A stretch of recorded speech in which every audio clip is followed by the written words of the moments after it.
Представители знака зодиака Водолей. Водолеи, мои дорогие, здравствуйте. Таро прогноз на декабрь 2024 года. События на пороге. События с первых дней месяца и 3 главных события. Давайте узнаем, что думают карты. Будем при этом, конечно, реалистами. Любой прогноз не расскажет о личной истории каждого из вас. Но я искренне надеюсь, что мы с вами проведем приятное время и какие-то подсказки вы получите. Декабрь. Последний месяц уходящего года, когда мы подводим итоги и строим планы на будущее. Каким будет этот последний месяц? Или каковы планы ваши будут? Может быть, как наполеоновские. И такое очень будет правильно, мои дорогие, потому что для всего мира, для всего человечества, отчасти переход планеты Плутон, ваш знак зодиака, это как символ свободы или олицетворение большей индивидуальности, когда какие-то наши проекты будут сбываться. Но Плутон медленная планета, поэтому все это не в одночасье, как-то придется проявить в чем-то и терпение, но это будет потом. Давайте посмотрим, что же в разрезе декабря. И первую карту мы с вами достанем, назовем ее «Что придет?». И вторая «А что уйдет?». Имеется в виду не конкретно что-то или кто-то уходит. Хотя я могу и такое допустить, почему нет, но больше в контексте, когда какой-то вопрос, какую-то тему вы сумеете закрыть или понять уже, теперь как мне действовать дальше, что будет продолжаться. Может быть, вопрос, который тянется слишком долго, он у вас как раз в декабре уже больше определенности и завершится. Чем не соблазняться, на что соглашаться и чего опасаться. Вторая колода Таро, колесо года. По сути, символ перемен, цикличности. Все в нашей жизни циклично. И 3 главных события, 3 важных события. Мы достанем 3 карты. Если будет необходимо, дополним еще. Первое, второе событие. И третье важное или главное событие в течение декабря. Итак, что же придет? Ух ты! Ну, больше возможностей, безусловно. Ну и где-то планетарно такие транзиты. Вы как ощущаете приход новых энергий, больше вдохновения, когда вы что-то можете именно воссоздать или... Ну, как ваш креатив, может быть, это ваше творчество. Несмотря на то, что карта император, это больше символ власти, безусловно. Но так вот эта энергия, когда в моей власти сейчас, правда, изменить жизнь. Вы можете это прочувствовать. Безусловно, карта может еще также говорить, что это вам, вы вынуждены ходить по чиновникам, решать некоторые вопросы, контактировать с людьми, которые наделены властью или имеют определенные рычаги влияния. И тут для вас некоторые другие энергии. Ваша какая-то перестройка от вас, она вам тоже требуется. Почему? Потому что нужно договариваться, нужно решать какие-то задачи, именно которые принципиальное значение имеют для вас. Когда выпадает эта карта, мы предполагаем, что есть 2 сферы или 2 момента в нашей жизни, на что мы не влияем. Это мнение людей, раз, и второе, это обстоятельства нашей жизни. Поэтому к этим 2 пунктам нужно подходить более так дипломатично, потому что если мы не можем кого-то изменить, да зачем это нужно, проще просто договориться. Или если обстоятельства в нашей жизни создаются какие-то, ну где-то мы не предполагаем, значит все равно в вашей власти скорректировать, может быть, мелкий план, чтобы ваша как цель, задача, ваши амбиции, они были осуществлены. И мы уважаем систему иерархии. Вот, наверное, самое главное, что придет. Это ведь может еще касаться, когда вы можете сделать карьеру, достаточно головокружительную такую карьеру. Пусть это не быстрый период, как я уже сказала, но это будет движение вперед, это постоянный прогресс. И тут мы не можем ослабить наше внимание.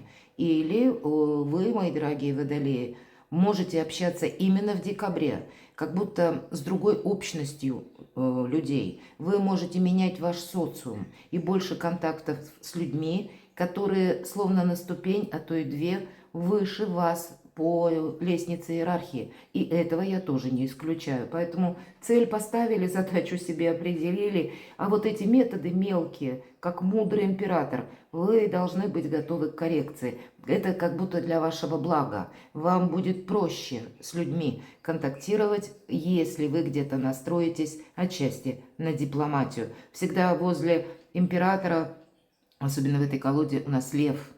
Лев – это, с одной стороны, как и прообраз власти, с другой стороны, это символ нашего эго. Эго может рваться наружу, но здесь у нас в согласии. Поэтому, с одной стороны, согласие с самим собой, понимать, чего я хочу достичь. А вот эти какие-то методы, детали, это всегда можно отшлифовать.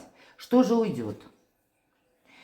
Двойственность какая-то, правда? Больше определения, больше порядка. И в этой колоде карт нам показан человек и два жезла.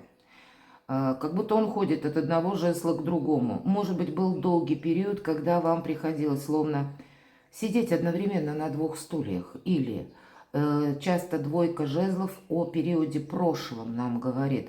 И правда, прошлое, оно постепенно с какими-то деталями, нюансами отходит на второй план. Вы понимаете, я оставляю только то, что для меня значимо и важно, а то, что было как-то двойственно, качелеобразно, может быть, или был как какой-то тупик, из которого я не мог выйти. И вроде на вид не просто тупик, да, вроде есть какие-то возможности, первая и вторая, но не решается что-то однозначно ни в первую сторону, ни во вторую. Поэтому, скорее всего, либо вы сами отказываетесь от вот этого состояния, когда ничего не меняется, или когда я вынуждена что-то поддерживать и непонятно зачем.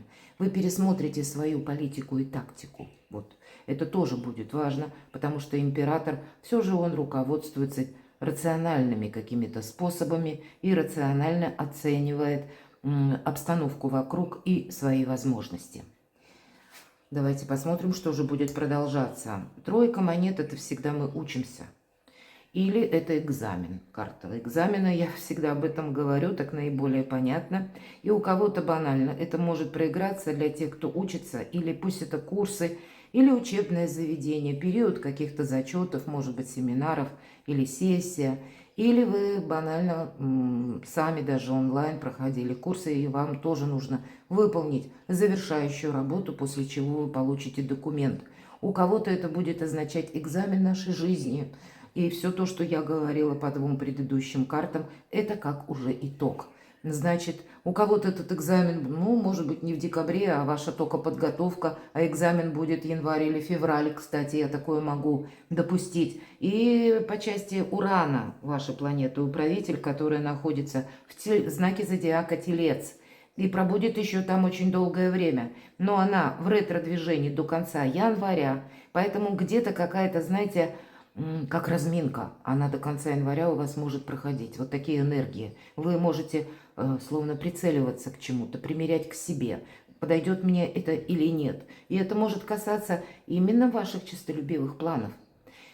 И в последующем, когда Уран останется в Тельце, Телец – прообраз нашего благополучия, но уже перейдет в прямое движение. Вот февраль-март, какая-то еще большая активность у вас как раз и наступит. Поэтому пока вот этот экзамен жизни, когда есть те вопросы, которые, мы не можем взять с собой в будущее, они вам не помогут, они не будут служить прогрессом, и у кого-то могут быть уже в декабре совершенно новые планы, как поменять социум, как изменить место жительства, у кого-то и так, у кого-то перемены по части либо работы, либо построения карьеры, ведь все три карты, по сути дела, карты, которые нам говорят дела, работа, бизнес, учеба, непосредственно важные документы, что может проходить как раз по карте император.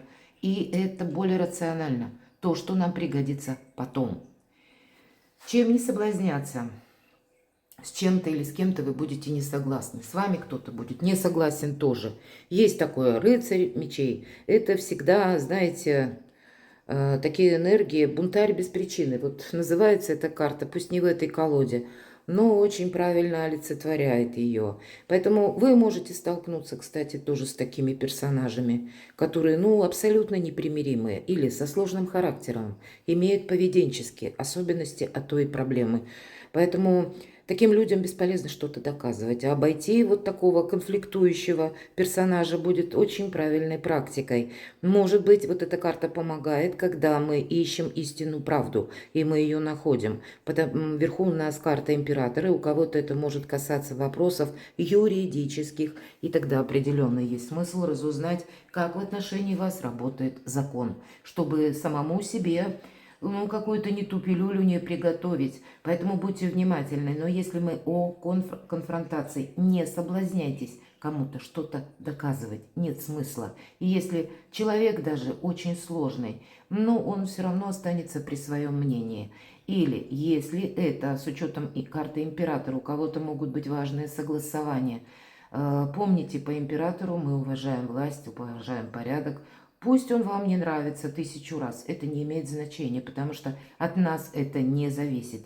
Мы идем для того, чтобы решить свой вопрос, конкретный вопрос в нашей какой-то концепции. И, значит, все силы должны быть направлены туда. Поэтому не конфронтация, скорее всего, если говорят, чем не соблазняться, даже если очень хочется. Вы знаете, что правда за вами. И, может быть, договариваться, просто для вас это вот непримиримо никаким образом. Но поверьте, вы за пару шагов решите какой-то очень значимый вопрос, нежели застряв в одном кабинете, можете какую-то непримиримость или нестыковки создать. Вот есть такой пункт. Мы все разные, и часто мы сталкиваемся с такими ситуациями, когда в отношении нас проявляется какое-то, либо неправильность действий, мягко говоря, а то и закон как-то работает криво. Потому что есть еще и подзаконные акты, много разных сложностей. И с какой бы точки мира меня сейчас не смотрели, я думаю, вы со мной согласитесь. Но и проще же бывает, когда мы как-то обойдем. И по этой карте мы как раз можем обойти и найти 1000 вариантов. Давайте на что соглашаться. Отпускайте прошлое, 20-й старший аркан, карта возрождения, карта избавления от боли, карта избавления от страданий. Нам говорят, все, прошлый период, он уже позади. Встречай все новое, что приходит на твой порог, безусловно так. И используй все возможности. Поэтому все то, что только что сказала по этим двум картам, это будет наиболее актуально, поскольку это тоже старший аркан, как и аркан император. Поэтому взаимодействие как будто с сильными мира сего. И ваша-то энергетика тоже меняется. Может быть, эти перемены где-то и хочется настоять на своем, но сделать это нужно элегантно, потому что новая концепция у вас, вам будущее нужно отстраивать. И оно не будет основано на ваших прежних действиях. Вам действовать наперед придется где-то уже в декабре, совершенно по-новому. Но вы как раз, мои дорогие водолеи, ваш знак, он отличается тем, что вы умеете видеть жизнь глазами ребенка. Дети, с одной стороны, да, они доверчивы, с другой, они идеализируют мир. Вот вы можете вот эти энергии прочувствовать именно потому, что вы в идеале оно вот так не должно быть по каким-то другим правилам. Но вот почему-то в реальной жизни это происходит. И бесполезно себя мучить этим вопросом, понимаете как? Поэтому лучше отстроить свою собственную какую-то совершенно новую стратегию, как я буду общаться, допустим, с сильными мира сего, или буду решать какие-то вопросы, как я, может быть, буду общаться с руководителем, или как я буду отстраивать свою карьеру, или как я вообще хочу, как я вижу свою жизнь. Это очень добрая карта, называется «Страшный суд», но это вовсе не суд страшный, буквально, а это новые возможности, когда нам просто не помогут наши прежние методы. Придется себя менять, по сути, так. В чем же опасность? Вот, наверное, две, можно сказать, опасности, как и не соблазняться, так и опасаться. Прекрасная, казалось бы, карта. Двойка кубков. Это карта взаимопонимания, это карта дуальности, дипломатии, но, значит, не должно быть ничего чересчур. Как чересчур какая-то дипломатия, когда мы не успели додумать, не определили свои какие-то границы и просто со всеми соглашаемся. Вот какое-то такое, как видение вселенского благополучия или какие-то надежды на других людей. Вот этому точно нет. Это тоже как ловушка какая-то. Точно так же, как и соблазн кому-то что-то доказывать, понимаете? Тут будет все идти по какому-то своему сценарию, мои дорогие водолеи. И, видимо, идите по ситуации. Вот каково событие дня было или что пришло, опять же, на ваш порог. Встречаем это и думаем, как с этим взаимодействовать. Наперед что-то не загадаешь, потому что ни методы еще не отшлифованы, но и ситуация еще такая, может быть, несколько темноватая. Давайте мы с вами спросим. Важное событие. Как хотите, я вам отсюда только вперед. Шестерка мечей, карта мужества. Мужество в первую очередь, что хватает у нас сил душевных, внутренних, отплыть от прежнего берега. Человек, который мужчина нам изображен на этой карте, он не очень радостный, потому что больше сосредоточенности. Я сейчас, меня как будто ожидает то путешествие, в котором я ни разу не был, и я еще не знаю, что мне через 1 минуту встретится, что мне или с чем мне придется взаимодействовать. Но как будто прежний берег, он как выжженная пустыня, как мертвое пространство. Там мне уже нечего делать, там меня уже ничто не держит. Там нет ничего того, чтобы меня цепляло или было мне дорого, может быть, и вот так. Все, что можно было, я уже сделал, проиграл. Или уже все совершил. Теперь моя дорога к другим берегам. Почему по этой карте? И еще она называется карта заслуженного успеха. Пусть опять же не в этой колоде. Но это тот успех, я говорила об этом, который приходит через энное количество времени. От ваших приложенных усилий будет зависеть ваш успех.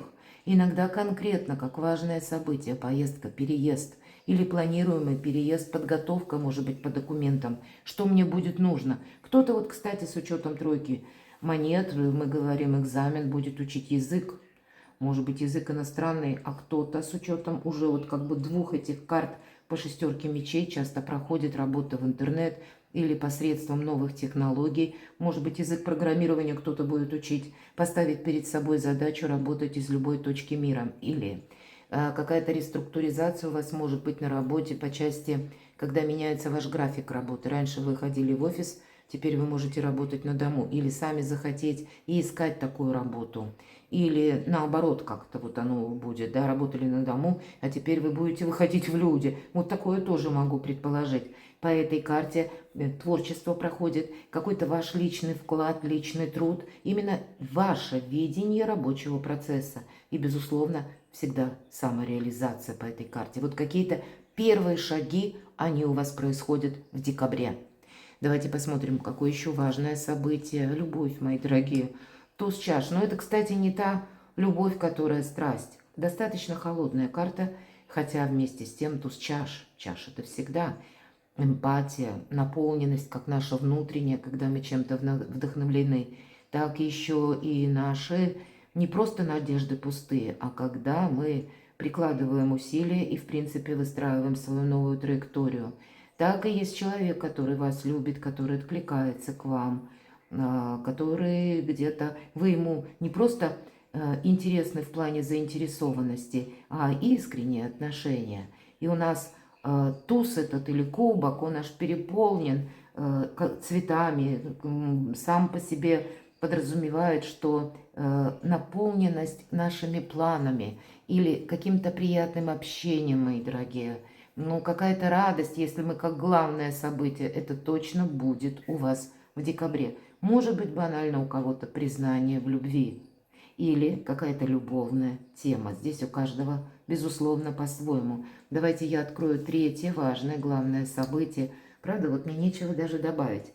Не вижу, чтобы добавлять дополнительные карты. И девятка чаш. Вообще это карта эгоиста, я ее называю, потому что часто изображена на картах одна персона, чаще мужчина изображен. Хотя не обязательно. И человек показан довольный. Но в этой колоде карт у нас изображена семья. Что такое эгоизм? Здоровый эгоизм – это есть то, что для нас сейчас наиболее важно. И поэтому вот важное событие – это то, что, как ваше благополучие, еще это карта самодостаточности, когда у нас есть и возможности что-то для себя воссоздать или совершить какой-то важный шаг. может быть, на что-то решиться. Но есть и деньги буквально, что вселяет как и уверенность, так и увеличивает в целом благополучие. Может быть, как контакты с близкими. По этой карте иногда проигрывается ваш дом. Потому что деньги, имущество, это тоже все где-то взаимосвязано, как финансовая сторона вопроса. Но именно в этой колоде наши еще близкие.